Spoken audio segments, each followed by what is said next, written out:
Forseti. Þetta plastappamál, það er kannski ekkert endilega lítið mál því að í raun er það svona ákveðið prinsipp. Svona reglur eins og þetta að festa tappa á flösku sem traðkar á skynseminni í fólki.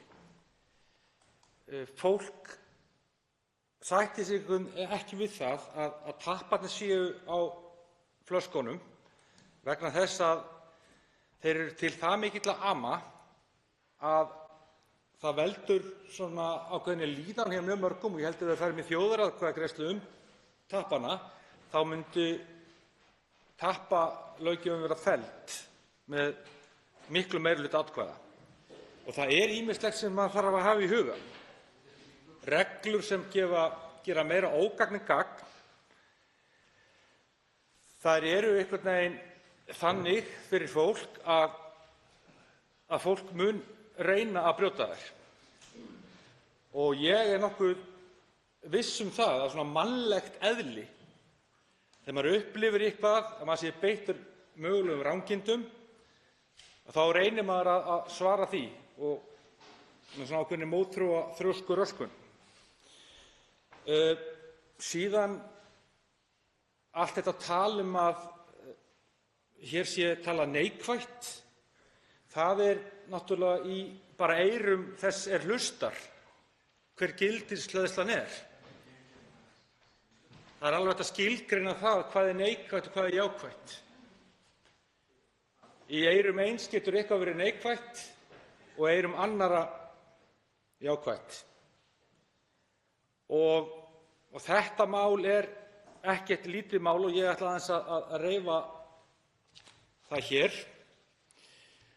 Og þið þekkið það örugglega flest sem hafa fengið ykkur svona plastflöskur með föstum töppum að það reis upp mikil óánægjubylgja og er enn rísandi í samfélaginu og þeir flækjast verulega fyrir tapparnir þegar drukkið er úr litlum flöskum, og þetta á sérstaklega við holla drykki eins og í fernum skýrdrykkjum, og við viljum auka neysluna á þeim en ekki minnka hana.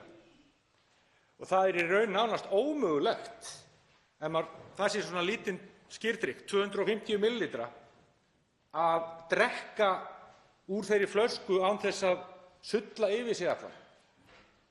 Og þarna kallar skynsemin á að rífa tappana af, og ekki bara það eins og maður gerði kannski áður en tappinn var festur á, þá skrúfaði maður tappann af segi ég, eftir drykkinn, en síðan þegar þetta er orðið svona maður þarf að beita ákveðnu afli til að taka tappann af, þá er maður mun líklegri til að kasta tappunum frá sér og þá vinna þessar reglur gegn sér. Og það er bara í alvörunni þannig. Þeir rekast í varir, nefið eða andlit þegar flaskan er farið að andliti, og þetta er alveg þekkt því að það er ekkert alltaf mýkt í plastinu sem er hægt að ýta niður, og þetta er óþægilegt og það letur, sérstaklega með þessar minni pakningar, það letur börn til að drekka holla skýrdrykki sem eru fullir af prótínum og lítið af kolvetnum í þeim. Það gerist líka stundum að þegar flaskan er kreist, þá getur, eða maður hellir úr henni, þá getur tappinn, af því að ef maður beygir hann niður, þá er ekkert endilega víst að hann haldist þar. Og þegar maður er í miðri bunu að hella úr flösku eða drekka, þá getur hann skotist inn í bununa, og þetta þekkja allir. Þetta er jafnvel spaugilegt, en þetta þekkja allir, og þetta hefur eyðilagt heilu veislurnar, að fólk sem kemur brúðklætt inn í veislur, að það er orðið útatað í alls konar drykkjum úr plastflöskum með áföstum töppum. Þannig að þetta er aðeins dýpra heldur en kannski kom hér fram í framsögu hæstv. Ráðherra. Einstaklingsnotkunin, verður verri af því að það þýðir það að fólk fær sér mögulega minna af drykkjum, og þetta gæti verið ákveðið lýðheilsumál í jákvæða átt með því þegar maður drekkur sykraða drykki að minnka neysluna á þeim. Og ef að fólki finnst aspartam, sem þá sætuefnið í sætum gosdrykkjum og sætuefni almennt í mat, að ég er nokkuð viss það að áfastir plasttapar hafa dregið úr hagnaði fyrirtækja sem selja þessa vöru. Ég var í Bandaríkjunum rétt fyrir kosningar og þar búa nokkur hundruð milljónir og þar var enginn áfastur plasttappi og það var svolítið eins og komast inn í súrefnistjald, að komast í umhverfi þar sem maður gat bara fengið flöskuna sína, skrúfað tappann á og drukkið í friði fyrir tappa sem þá að skjótast. Og þetta getur líka valdið áverkum því að þetta oft hvasst plastið og það rispar og það ekki gott. Það gæti þó aukið möguleikann á því að Landspítalinn fengi þyngri umferð. Það held ég sýnt fram á það að það lélegri innsiglun eftir þessa aðgerð. Það hafa fyrirtæki prófað það að innsiglunin er lélegri og það líklegra að flaskan leki. Og það bara sýnir það að það þá neikvæður þáttur í þessum fasa. Og svo annað sem ég held að flestir kannist við, það þegar maður búinn að fá sér sopa og ætlar að skrúfa tappann á. Þá liggur hann mjög oft skakkt við skrúðganginum og gengjurnar ganga ekki saman. Og það er bara varðandi lýðheilsu, því að það augnablik eða sú mínúta sem það tekur að skrúfa tappann á, það minnkar svona lífsviljan hjá manni allavega stund, því að þetta er algjörlega óþolandi hegðun á tappanum.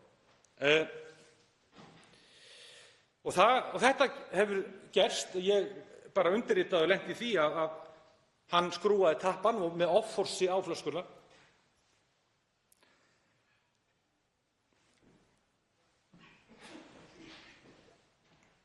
Og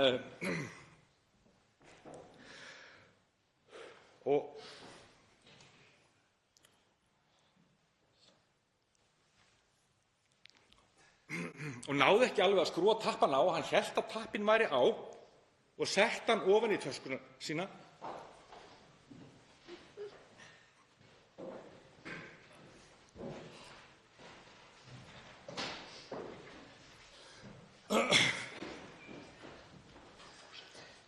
Og dótið í töskunni eyðilagðist. Afsakaðu þetta, frú forseti.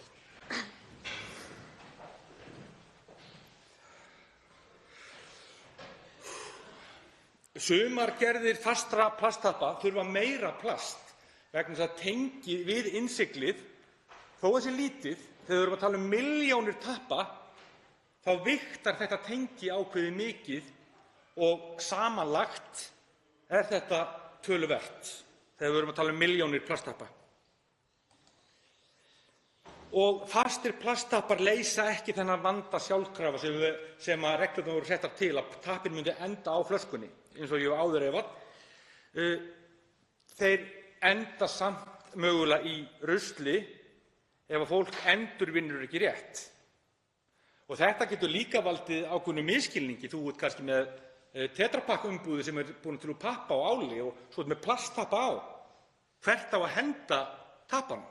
Á tappinn að fara með pappanum eða á hann að fara í plastið? Þarf maður að rífa tappann af og síðan skera innsiglið af?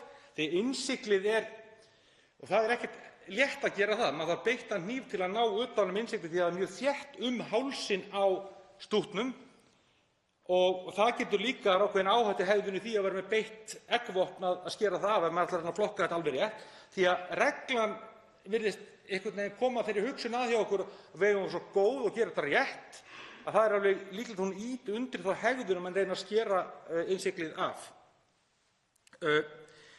Svo það, ég veit ekki hvort það sé tekið tillit til þess að hópar í samfélaginu eru misgóðir í að eiga við þessa áföstu plasttappa. Börn til dæmis. Börn eiga mjög erfitt með að skrúfa tappann, það er að fá sér mjólk, skrúfa tappann af og á. Og það þyrfti að finna einhvers konar tækni þannig að tappinn, ef þetta fer í gegn, að það væri hægt að setja tappann þannig að það væri eins og svona franskur rennilás á fernunni og tappanum þannig að hann héldist á þeim stað þegar hann er opnaður. Eldra fólk með gigt eða hreyfihömlun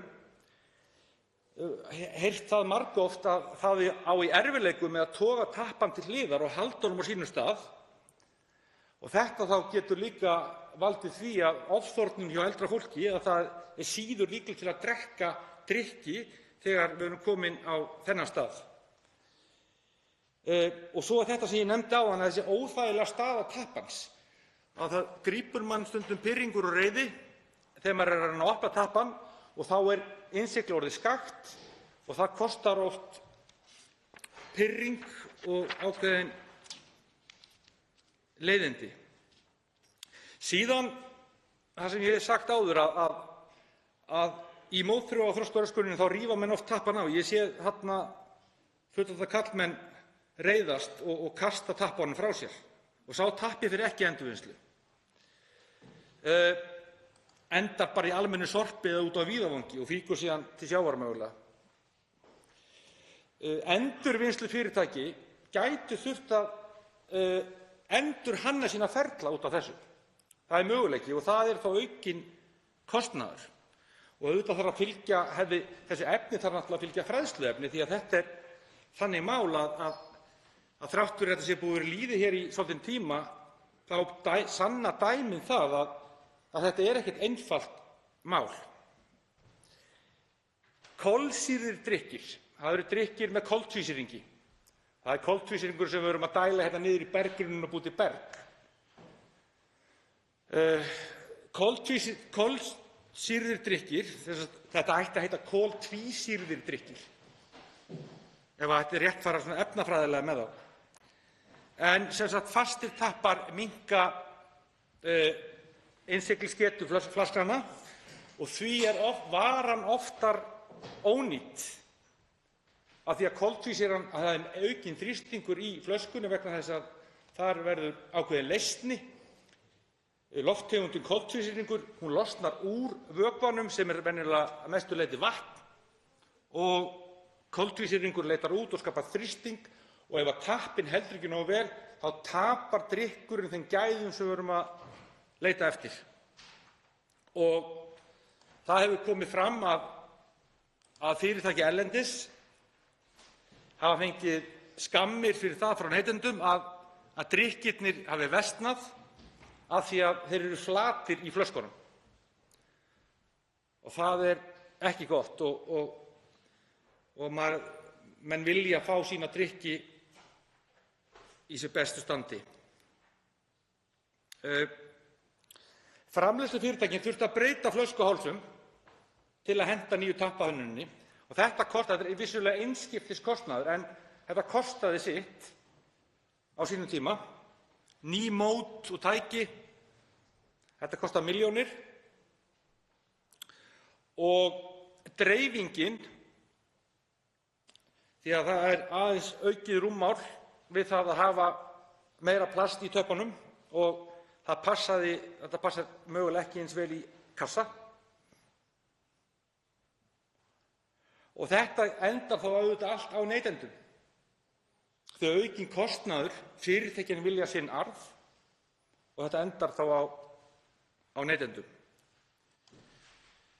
Og mikið er kvartað þetta á samfélagsmiðlum sem er oft eini vettvangur almennings til að kvarta. Þeir er ekki þeirri forréttindastöðu að vera eins og ég hér í sal Alþingis að láta mig þetta mál varða.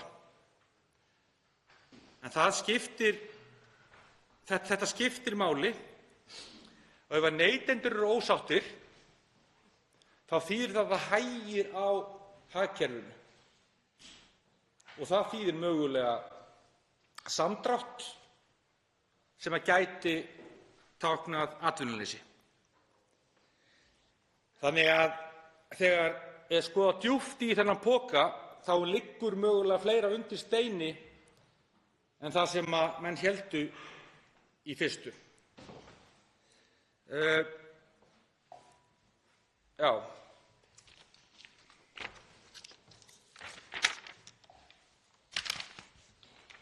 Tveir hv. þingmenn hafa óskað eftir því að veita andsvar